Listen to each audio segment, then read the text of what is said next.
I challenge you to make this dua. Wallah, if the Imam made this dua, you would throw a shoe at him from the back. And look, brother, what's this dua? My dress is like the non-Muslim. My food is like the non-Muslim. My schooling is like the non-Muslim.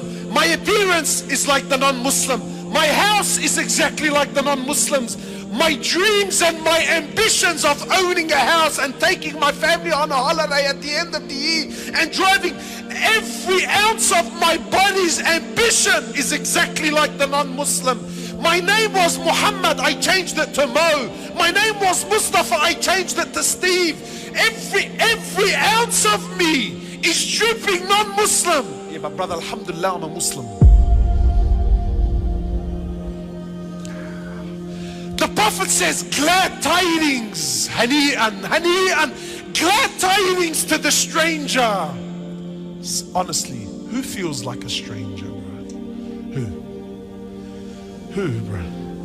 You walk into any restaurant, halal, not halal, is a yallah, kullu meshi, brother, bismillah, oh God, brother. We're deep down in our hearts. Where? Look, you know what? It's one thing when the brother says to me, listen, I have an addiction and I'm trying to deal with my addiction. Wallahi, I will appreciate it. Look, the man knows he has a problem. No, but I have an addiction and I'm in denial about my addiction and I try to use deen to justify my actions. Isn't that interesting? So you might tell me, look brother, you know, maybe the Prophet was going through hard times. On his deathbed, sallallahu alayhi wasallam, he was going through sakarat al-maut, conscious, unconscious, in and out. So he lost consciousness. Aisha is there, radiallahu ta'ala anha. Then he wakes up. Then he says to Aisha, authentic narrations. He says to Aisha, imagine, Aisha was 18 years old when the Prophet died. How old was she? 18.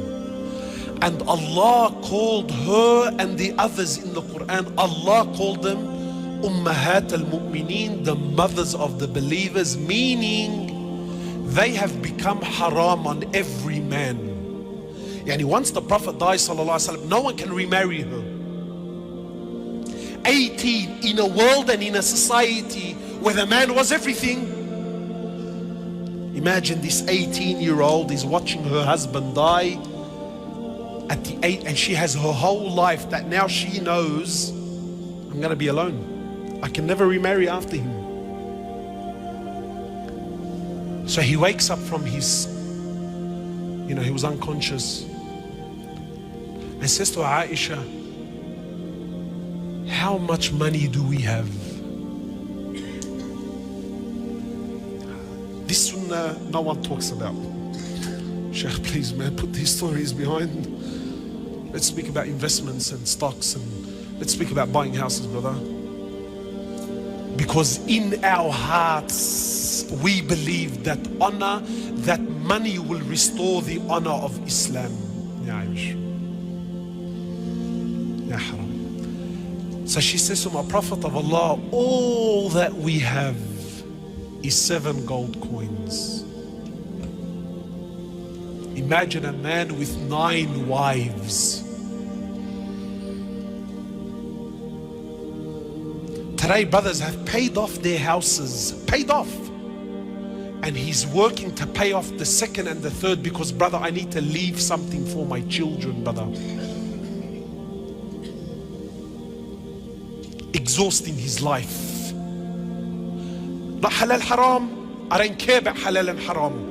But tell me when the Prophet was dying and there were 7 gold coins between 9 wives, is he a man? Sister, you know the one, I wish I was married to him. What Chanel handbag was he gonna buy you with 7 gold coins? Tell me, man.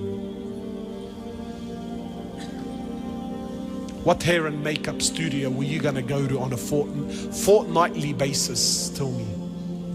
What restaurant were you gonna be fine dining in? Tell me. So he says to Aisha, take the 7 gold coins and give them in charity now.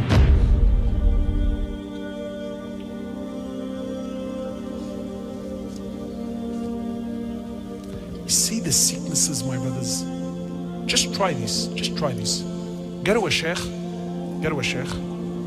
Tell him, look, sheikh, there's a religious brother. Don't tell him the prophet, because we've been programmed. We've become professional liars, my brothers. Professional. You know, some brothers would, brother, when you say the name of Rasulullah, oh, I get chills in my spine. Sallallahu alayhi wa sallam, brother. Subhanallah, his name, it does something to me, you know. And yet you look at him from top to bottom, there's not an ounce of Rasulullah on him, sallallahu alayhi wa sallam. Wallahi, just try it. Go to a sheikh and tell him, listen, sheikh, there's a brother we know, he has a big beard. He's dying and he's leaving his family with nothing. What do you think, sheikh? What deen is this?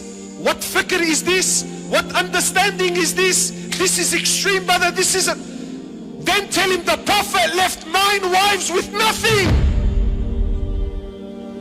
But he left them with something far deeper. He left them with iman and tawheed and belief in Allah. So he loses consciousness, then he wakes up and he says to Aisha, Aisha, what did you do with the 7 gold coins? 7 gold coins. Ya Rasulullah, leave him, man, let him be. Aisha, 18 years old, she's alone, haram, yani, leave her, khalas, 7 gold coins, yani, they're not gonna make her rich. No, like it's no, but there's something far deeper.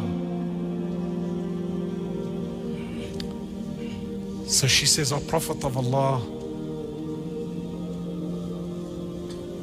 look at our mother, man.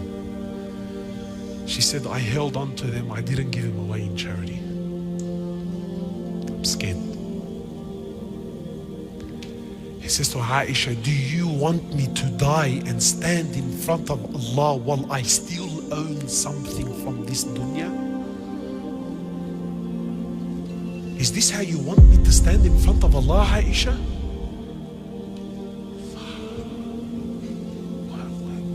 What's going on? My brothers, who's the Rijal? Who's the man? So you might think, look, brother, that's Rasulullah sallallahu alaihi wasallam. You know, like Allah was. No! In Bukhari, the dua of Rasulullah, Allahumma ja'al rizqa ali Muhammadin qut. Ya Allah, make the rizq of the family. The hadith is in Bukhari. Ya Allah, make the rizq of the family, not just Muhammad.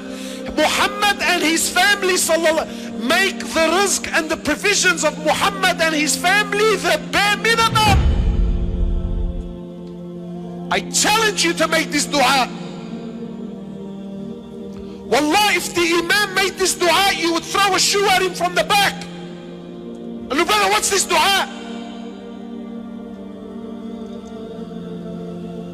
Because in our hearts, in the sicknesses of our society, a man is determined by his money.